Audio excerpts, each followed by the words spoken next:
పరిశుద్ధ గ్రంథం నుండి యెషయా గ్రంథం 1వ అధ్యాయం 2వ వచనం నుండి చదువుకుందాం. యెహోవా మాట్లాడుచున్నాడు. ఆకాశమా ఆలకించుము, భూమి చెవియొగ్గుము. నేను పిల్లలను పెంచి గొప్పవారిగా చేసి తిని వారు నా మీద తిరగబడి ఉన్నారు. ఎద్దు తన కామందు నెరుగును. గాడిద సొంతవాని దొడ్డి తెలుసుకొనును. చాలండి. యెషయా గ్రంథం 1వ అధ్యాయం 2వ వచనంలో గమనిస్తే దేవుడు మాట్లాడుతున్నారు ఎవరితో? మనుషులతోనా? దేవుడు మాట్లాడుతున్నారు ఎవరితో మాట్లాడుతున్నారు? మనుషులతోనా? దేవుడు అంటున్నాడు, ఆకాశమా ఆలకించు అంటే విను, భూమి చెవియొగ్గుము. నేను ఏం చేశారంట? పిల్లలను పెంచి ఎవరిగా చేశారంట? పెద్దవారిగానా గొప్పవారిగానా? ఒకసారి అందరం చూద్దామండి. దేవుడు ఏమన్నాడు? నేను పిల్లలను పెంచి పెద్దవారినిగా చేశానన్నాడా? దేవుడు అంటున్నాడు, నేను పిల్లలను పెంచి గొప్పవారిగా చేశాను. గొప్పవారిగా చేస్తే వారు తిరిగి దేవునికి ఇచ్చిన బహుమానం ఏంటి? చదువుదామండి. నేను పిల్లలను పెంచి గొప్పవారినిగా చేసి తిని వారు నా మీద తిరగబడి ఉన్నారు. తండ్రి చూపిన ప్రేమకు, తండ్రి ఇచ్చిన బహుమానమునకు, తండ్రి పెద్దవారినిగా మాత్రమే కాదు, పిల్లలకు తండ్రి వారిని పెద్దవారిగా చేయటమే మాత్రమే కాదు, వారిని గొప్పగా చేస్తాడు. ఆ వ్యక్తి కుమారుడే గాని కుమార్తె గాని ఎదుగుతా ఉంటే, నా అంత హైట్ వచ్చాడు, నా వలే ఉన్నాడు, మంచిగా నవ్వుతున్నాడు, సంతోషించాడు, బాగా చదువుతున్నాడని తండ్రి అనుకుంటూ ఆ వ్యక్తి పెద్ద ఊటలో గొప్పవారిగా చేస్తారు. తల్లిదండ్రులు ఉన్న దానిలో పిల్లలకు ఇవ్వాల్సినది ఇస్తారు. దేవుడు కూడా మనలను ఎలా చేశాడు అంటే గొప్పవారిగా చేశాడు. అయితే మనుషులు బహుమానంగా ప్రతిగా దేవుని ప్రేమకు ఏమిచ్చారు అంటే వారు నా మీద తిరుగుబాటు చేశారు. దేవుని ప్రేమకు వ్యతిరేకముగా, దేవుని ప్రేమకు ప్రతిగా ఇవ్వవలసినది దేవుని ప్రేమ. దేవుడు ప్రేమించినప్పుడు, నువ్వంటే ఇష్టమని దేవుడు మన మీద చూపినప్పుడు, దేవుడు లోకమును ఎంతో ప్రేమించెను అని విన్నాం. లోకమంటే మట్టి కాదోయ్, దేశమంటే మనుషులోయ్. దేశమంటే మట్టి కాదు, దేశమంటే మనుషులు. దేవుడు లోకమును ప్రేమించాడు. ఆ లోకము అంటే మనము. దేవుడు మనల్ని ప్రేమించినట్టుగా ఎవరు మనల్ని ప్రేమించలేదు. దేవుడు మనల్ని ప్రేమించాడు. మనుషులు దానికి ప్రతిగా దేవునికి వ్యతిరేకముగా తిరుగుబాటు చేశారు. పరిశుద్ధ గ్రంథంలో మనం గమనిస్తే నిర్గమకాండం 32వ అధ్యాయం మొదటి 3 వచనాలు చదువుకుందామండి. మోషే కొండ దిగకుండా తడువు చేయుట ప్రజలు చూచినప్పుడు ఆ ప్రజలు అహరోను నద్దకు కూడి వచ్చి లెమ్ము మా ముందర నడుచుటకు ఒక దేవతను మా కొరకు చెయ్యుము. ఐగుప్తులో నుండి మమ్మల్ని రప్పించిన ఆ మోషే అనువాడు ఏమాయనో మాకు తెలియదని అతనితో చెప్పి చాలండి. మనం గమనిస్తే అందరం ఒకసారి చూద్దామండి. మోషే ఐగుప్తు నుండి ఇశ్రాయేలు ప్రజలను కానాను దేశానికి తీసుకెళ్తున్నాడు. కానాను దేశం అంటే పాలు తేనెలు ప్రవహించే సమృద్ధి కలిగినటువంటి శ్రేష్టమైన ప్రదేశం, దేవుడిచ్చిన వాగ్దాన ప్రదేశం. బానిసత్వం నుండి ఇశ్రాయేలు ప్రజలను కానాను దేశానికి సమృద్ధికి తీసుకెళ్లేటప్పుడు మధ్యలో కొన్ని ఆటంకాలు వచ్చినప్పుడు దేవుడు సహాయం చేశాడు. మధ్యలో ఎర్ర సముద్రం వచ్చినప్పుడు దేవుడు సహాయం చేసి ఎర్ర సముద్రమును 2 భాగములుగా చేసి ఎర్ర సముద్రంలో తన ప్రజలు నడుచుటకు దేవుడు కృప చూపాడు. ఆ ఎర్ర సముద్రాన్ని చీల్చి నడిపించిన దేవుణ్ణి ఇశ్రాయేలు ప్రజలు ఆరాధన చేస్తున్నారు. మంచిది. అయితే వారి ఆకలైనప్పుడు మన్నాను కుమ్మరించాడు. అది గుర్తు పెట్టుకున్నారు, దేవుని ఆరాధిస్తున్నారు. సీనాయి అనే కొండ, ఏ కొండ అండి? సీనాయి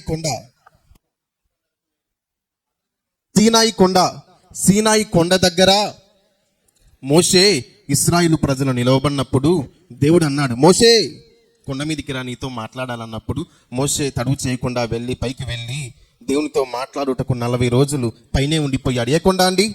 సీనాయి కొండ. మీరు గుర్తించుకోవాలని ఆ మాట చెప్పాను. ఆ కొండ దగ్గరికి పైకి వెళ్ళి మోషే ప్రార్థన చేసేటప్పుడు దేవుడు మోషేతో మాట్లాడుతూ ఉన్నాడు. పాత నిబంధనలో ఉన్న 10 ఆజ్ఞలు దేవుడు ఇశ్రాయేలు ప్రజలకు ఇచ్చాడు. ఆ యొక్క పలకల మీద దేవుడు తన సొంత చేతితో తానే తన యొక్క రైటింగ్, తన యొక్క చేతి రాతతో దేవుడు 10 ఆజ్ఞలు ఇచ్చి ఆ 10 ఆజ్ఞలు ఉన్న పలకను మోషేకి ఇచ్చిన సమయం అది. అలా ఉన్నప్పుడు ప్రజలందరూ కొండ కింద ఉన్నారు, మోషే ఒక్కడే కొండ పైన ఉన్నాడు, ప్రార్థన చేస్తూ దేవునితో సావాసం కలిగి ఉన్నాడు. కింద ప్రజలు ఏమనుకున్నారో ఏం చేస్తారో ఒక మాట చెప్తాను, పిల్లలందరూ కూడా గమనించాలి. కొండ కింద ఉన్న ప్రజలు అహరోను దగ్గరికి వెళ్ళి ఒక మాట అన్నారు, మమ్ములను ఆ శ్రమ నుండి బానిసత్వం నుండి విడిపించి ఎర్ర సముద్రంను చీల్చి నడిపించిన దేవుణ్ణి మేము మహింపరుస్తున్నాం. అయితే మోషే అనేవాడు ఎక్కడా? నాయకుని ఏమన్నారు? మోషే అనేవాడు ఏడి, వాడు ఎక్కడా? మోషే ప్రాణాలకు తెగించి ఆ ప్రజల్ని రక్షించాలనుకుంటే మోషే అనేవాడు ఏడి? కొన్ని చోట్ల మన దగ్గర జరగదులేండి, మన వాళ్ళందరూ కూడా మంచి భక్తిపరులు, దేవునికి మహిమ కలుగును గాక. కష్టపడి సేవ చేస్తున్నటువంటి దైవ సేవకులను కొంతమంది ఎక్కడా అంటే ఒక వ్యక్తి కష్టపడి ఒక వ్యక్తిని రక్షించినప్పుడు ఆ రక్షణను గుర్తించుకోనకుండా తప్పుగా మాట్లాడేటువంటి బుద్ధిహీనులు లేకపోలేదు. అయితే నా నమ్మకం మన దగ్గర ఎక్కడ ఎవరు లేరు అని, అందరూ మంచి భక్తి పరులే అని. దేవునికి స్తోత్రం, హల్లెలూయా. మోషే అనేవాడు ఎక్కడా? కొండ మీదకి వెళ్ళాడు, ఎప్పుడొస్తాడు? ఈ మధ్య నాకు ఒక స్నేహితుడు ఫోన్ చేసి ఒక మాట చెప్పాడు, అన్నా ఒక వ్యక్తిని నేను చాలా ప్రయాసపడి లోకము నుండి రక్షించాను, వాక్యం చెప్పాను, రేయింబగలు ఫోన్లో వాక్యం చెప్పాను, చర్చిలో వాక్యం చెప్పాను, ఇంటికి వెళ్ళి వాక్యం చెప్పాను, బాగా ఆ వ్యక్తిని ప్రేమించాను, దేవుని వాక్యం చెప్పాను. ఆ వ్యక్తి లోకము నుండి వేరు చేయబడి దేవుని వాక్యానికి లోబడి మారు మనసు రక్షణ బాప్తిసం పొందుకున్నాడు, ఎంతో ప్రేమించాను. ఈ మాట ఎవరు చెప్తున్నారు? ఒక దైవ సేవకుడు ఒక వ్యక్తిని రక్షించి బాగా ప్రేమించిన తరువాత ఆ వ్యక్తికి బాప్తిసం ఇవ్వడానికి సిద్ధపడినప్పుడు కూడా ఒక సంఘటన జరిగింది. ఏంటంటే ఆ వ్యక్తి బాప్తిసం తీసుకోవడానికి ఆ వ్యక్తి వెళ్ళిపోయాడు ముందే. పాస్టర్ గారు ఒక పాత బండి పాపం ఆ బండిలో వెళ్తూ ఉంటే పాపం జారి కింద పడి కాలు బెనికింది. కానీ ఈరోజు నేను బాప్తిసం ఇవ్వనులే అని ఇంటికి పోలేదు. కాలు బెనికిన ఆ ఒక పాత బండిని పక్కన పెట్టి ఆటోలో మాట్లాడుకొని వెళ్ళి కుంటుకుంటూ ఒక వ్యక్తి సహాయము తీసుకొని వెళ్ళి ఒక వ్యక్తి పాపము నుండి రక్షింపబడాలి అని ప్రయాసపడి కుంటుకుంటూ నీళ్ళల్లోకి వెళ్ళి బాప్తిసం ఇచ్చాడు. తర్వాత నీళ్ళలో నుంచి బయటకు వచ్చిన తర్వాత నడవలేకపోతున్నాడు, కాలు బెనికింది. దాదాపు వెళితే ఆ కాలు నరం చిట్లుతుంది అంటది కదండి, అలా చిట్లినప్పుడు ఆ దైవజనుడు వెళ్ళి కట్టు కట్టించుకొని దాదాపు నెలపాటు చక్కగా నడవలేక కుంటుకుంటూనే పరిచర్య చేస్తూ ఉన్నాడు. అట్టిగా ఆ వ్యక్తిని రక్షించాడు. కొన్ని నెలలు గడిచిన తరువాత ఆ మేలు మరిచినటువంటి తన విశ్వాసి మేలుకరంగా ఉండాలనా లేకుంటే ప్రమాదకరముగా ఉండాలనా? మంచి మనసున్న వ్యక్తి ఎవరైనా మేలుకరంగా ఉండాలి. అలా ఉండకుండా దైవజనుని ప్రేమను కూడా తక్కువగా చేసి బయట లోకంలో తక్కువగా మాట్లాడుతున్నాడంట.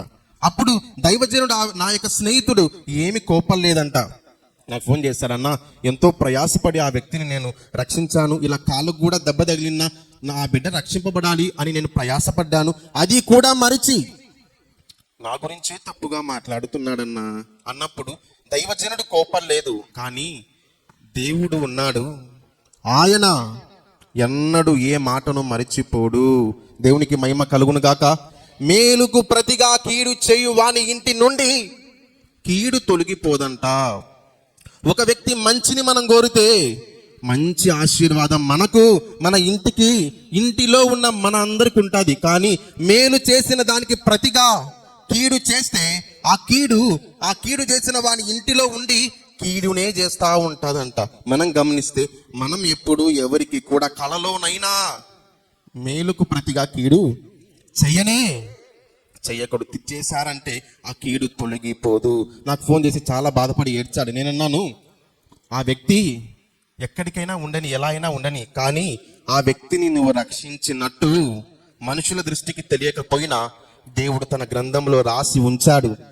పాపం నుండి వేరు చేయబడుటకు, ఆ వ్యక్తి మారుటకు కారణం నీవే అని. దేవునికి మహిమ కలుగును గాక. ఇక్కడైతే కొండ మీద మోషే ఉన్నప్పుడు, కొండ కింద ప్రజలు ఉన్నప్పుడు, ఆ ప్రజలు అహరోను దగ్గరికి వెళ్ళి మమ్మల్ని విడిపించి రక్షించిన దేవుడు ఎక్కడ ఉన్నాడో మాకు తెలియదు, నాయకుడు ఎక్కడున్నాడో తెలియదు, కాబట్టి మేము ఆరాధించుటకు మాకు దేవుడు కావాలి, దేవత కావాలన్నప్పుడు అహరోను ఒక నాయకుడు ఏం చేశారంటే ఇశ్రాయేలు ప్రజలారా అందరు ఇటువైపు రండి, మీ దగ్గర ఉన్నటువంటి చెవులకు మీ దగ్గర ఉన్నటువంటి బంగారు ఆభరణములను నా దగ్గరికి తండి అని చెప్పి బంగారును తెచ్చి బంగారుతో దూడను చేసి ఆ దూడను ఒక షేప్ లో పెట్టి ఆ దూడకు ఆరాధన చేయడం ప్రారంభించారు. దేంతో చేశారండి? బంగారముతో దూడను చేసి ఆ దూడారాధనను ప్రారంభించారు.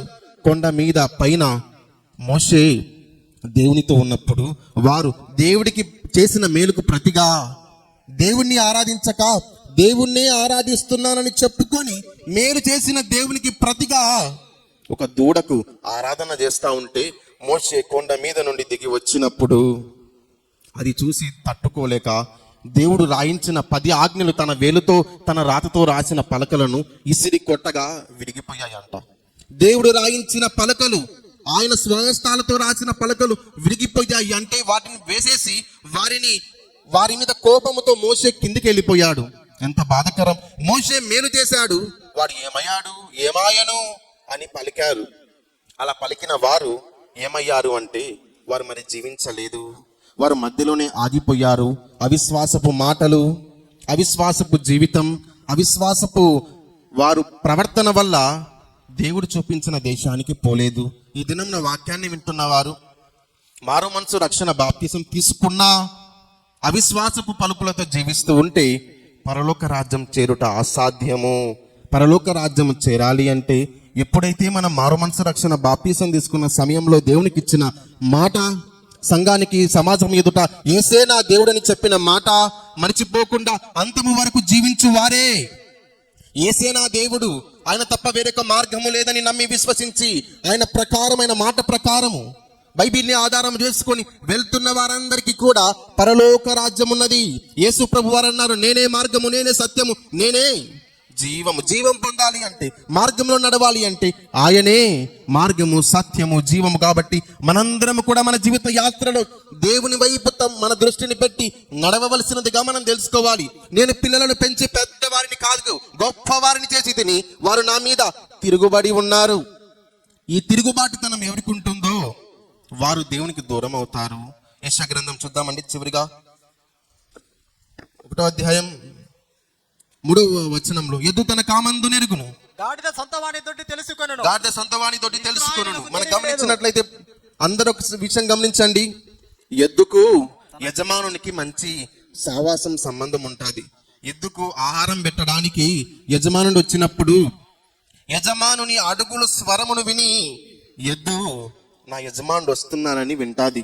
ఎంతో ఎద్దుకు ఆ యొక్క యజమానుడికి ప్రేమ సావాసం. గమనిస్తే ఎద్దుకు తెలుసు తన యజమానుడు ఎవరో. ఇక్కడున్న మన అందరికీ తెలుసా దేవుడు ఎవరో, ఆయన ఎట్టి కార్యాలు చేస్తాడో, ఆయన ఎట్టి అద్భుతములు చేస్తారో. మనం గమనిస్తే బైబిల్లో చాలా అద్భుతాలు దేవుడు చేశాడు. ఆయన గుణం ఏంటి, ఆయన ఏమి చేస్తాడు, ఎట్టి కార్యములు చేస్తారని మనం అనుదినం తెలుసుకుంటూ ముందుకు సాగినప్పుడే దేవుడిచ్చే శ్రేష్టమైన ఆశీర్వాదాన్ని పొందుకుంటాం.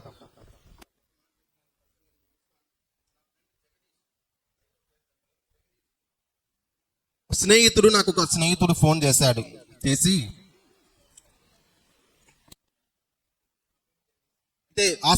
ఒక స్నేహితుడు నాకు ఫోన్ చేసి ఒక మాట చెప్పాడు. చెప్పి ఇలా అన్నాడు, అబ్రహాం, ఒక సమస్య వచ్చింది. ఆ సమస్య ఏంటంటే, ఆ యొక్క స్నేహితునికి ఒక అక్కగారు ఉన్నారు. ఆ అక్కకు వాళ్ళ మేనమామనే ఇచ్చి వివాహం చేశారు. వివాహం చేసిన తర్వాత బాగానే ఉన్నారు కొద్ది రోజులు. తర్వాత ఉన్నట్లుండి ఆ వ్యక్తి తన భార్యను అంతగా ప్రేమించడం లేదు. అలా ప్రేమించకుండా ఉన్నప్పుడు అయితే ఎప్పుడు కూడా ఇంట్లో మంచిగా ప్రేమ చూపించక, ఎప్పుడు కూడా గలిబిలిగా, ఎప్పుడు కూడా భార్యను ప్రేమించక ఉన్నాడు. అలా 2 పిల్లలు కూడా జన్మించారు. వారు దాదాపు 4th 5th క్లాస్ ఉన్నారు. అలా ఉన్నటువంటి సమయంలో ఈ మధ్య కాలంలో ఒక ధనము ఆ యొక్క తల్లిగారి అకౌంట్లోకి వచ్చింది. అలా ధనము ఆ అకౌంట్లోకి వచ్చినప్పుడు ఆ యొక్క భర్త తన భార్య దగ్గరికి వెళ్ళి, ఆ డబ్బు నాకు ఇస్తావా ఇవ్వవా అన్నాడంట. రాక డబ్బులు రాగానే ఇస్తావా ఇవ్వవా అంటే, నేను ఇవ్వను, నేను తినకపోయినా పిల్లలను చదివించుకోవాలి, నేను ఇవ్వను గాక ఇవ్వను అని ఆ తల్లిగారు చెప్పారు. అలా చెప్తున్న మాటల్లో ఆ తల్లిగారు ఒక మాట చెప్పారు, నా పిల్లలను నేను చదివించుకోవాలి. ఇది తప్ప రైటా అండి? తప్ప ఏమైనా రాంగ్ ఉందా? నా పిల్లలను నేను చదివించుకోవాలి, నేను వారి బాగోగులు చూడాలి, వారికి భోజనం పెట్టాలి అంటుంటే ఆ ఒక భర్త నీ పిల్లలా నీకు జన్మించారా అని అనడంతో ఆమె అది లోతుగా అనుకొని ఏంటి నా పిల్లలు అంటున్నాడే అని తప్పుగా ఆ వ్యక్తి ప్రస్తావన మాట్లాడినప్పుడు అది ఆలోచించి అంటే ఆ వ్యక్తి అన్నాడు, నాకు జన్మించలేదు, నీకు పుట్టారంటున్నావు కదా అని గట్టిగా అనడంతో ఆలోచించి ఆ తల్లిగారికి అస్సలు మెంటల్గా మారిపోయింది. ఆ తల్లిదండ్రులు పోయి ఏమా అంటే, ఎవరు మీరు నా దగ్గరికి వస్తున్నారు అన్నది. ఎవరు మీరు అంటుంటే మనం గమనిస్తే ఒక స్త్రీని ఒక ఇంటి నుండి ఇంకొక ఇంటికి ఇచ్చినప్పుడు ఎవరిని నమ్మి ఇచ్చారు? ఆ భర్తను నమ్మి ఇచ్చారు. ఆయన ఏం చేయాలి? ప్రేమగా ప్రేమించాలి. ఆయన ఏం చేశాడు? ప్రేమించడమేమో ఏమో కానీ తన తల్లిదండ్రులనే గుర్తుపట్టలేనంతగా దారిలోనికి నడిపించాడు. ఆమెకి గుర్తు రాలేదు. తన తమ్ముడు వెళ్ళి అక్క ఎలా ఉన్నావంటే నువ్వు ఎవరు అని అంటా ఉంది. మెంటల్ హాస్పిటల్కి తీసుకెళ్లారు. మనం గమనిస్తే ఎన్నడూ కూడా ఎవరు కూడా ఎప్పుడు కూడా బాధ్యతను మర్చిపోకూడదు. ఎవరు కూడా ఎప్పుడు ఎక్కడా కూడా మేలులను మర్చిపోకూడదు. ఆ వ్యక్తికి ఆ యొక్క అక్కగారు మేలు చేసి తన కుమార్తెని ఇచ్చి వివాహము చేసినా మారలేదు. లోకంలో చాలా మంది అంటా ఉంటారు, లోకంలో తాగుబోతుగా తిరుగుబోతుగా ఉన్న వ్యక్తికి తల్లిదండ్రులు చెప్తారు, వీడు మాట వినడం లేదు, వీడికి వివాహం చేస్తే సెట్ అయిపోతారంటారు. అది చాలా తప్పండి. అంటే అంతవరకు తల్లిదండ్రులు పడ్డారు. ఇప్పుడు ఆ పాప ఎవరో ఒక అమ్మాయిని తీసి వివాహం చేస్తారు, వాళ్ళేమో తల్లిదండ్రులు తప్పించుకుంటారు. ఆ బాధనంతా ఎవరు పడతారు? ఇప్పుడు భార్య పడుతుంది. అంటే వీరికి మ్యారేజ్ చేస్తే సెట్ అవుతారంటారు, కానీ ఆ సెట్ అవ్వడం ఏమో కానీ వాడు అంతవరకు దేశించినది ఇంకా ఆ ఒక అమ్మాయి మీదనే చూపిస్తాడు. మ్యారేజ్ సెట్ అవ్వడం కాదు, ఆ వ్యక్తి మనసు సెట్ అవ్వడం ప్రాముఖ్యమైనది. ఎంతో ప్రేమగా వారు వివాహం చేస్తే మెంటల్ వచ్చే విధంగా ఆ తల్లిగారిని తయారు చేశాడు. మనం గమనిస్తే దేవుడు ఎంతోగా మనల్ని ప్రేమిస్తే దాని తగిన జీవితం జీవిస్తున్నామా లేదా? దేవుడు పిల్లలను పెంచి గొప్పవారిగా చేశాడు. గొప్పవి మనకేమిచ్చాడు? దేవుడు రక్షణ ఇచ్చాడు. ఎప్పుడు ఈ లోకాన్ని విడిచినా పరలోకంలో కళ్ళు తెరుస్తామనే నిరీక్షణ ఇచ్చాడు. మనం బాధ్యతగా ఉన్నామా? కుటుంబం పట్ల, దేవుని పట్ల, సంఘం పట్ల, సంఘస్థుల పట్ల చెప్పుకుంటా పోతే చాలా సమయం అవుతుంది. నేను ముగిస్తాను. దేవుడు గొప్పవారిగా చేశాడు, గొప్ప బహుమానంలోని ఇచ్చాడు, గొప్ప వరములు ఇచ్చాడు, పాట పాడే వరం ఇచ్చాడు, గొప్పగా మనము చక్కగా దేవుని సన్నిధిలో ఉండే కృపను ఇచ్చాడు, అయా వరములు ఇచ్చాడు. కొంతమందికి భాషలు మాట్లాడే వరం ఉంటుంది, కొంతమందికి చక్కగా పరిచర్య చేసే వరం ఉంటుంది. అయితే దేవుడు చేసిన మేలుకు మనం బాధ్యతగా మన జీవిత యాత్రలో ముందుకు కొనసాగాలి. అలా కొనసాగించినప్పుడే దేవునికి ఇష్టమైన బిడ్డలుగా ఆశీర్వాదం పొందుకుంటాం. ఈ వాక్యమును మన ఆత్మీయ మేలుకై దేవుడు దీవించి ఆశీర్వదించునుగాక. ఆమేన్.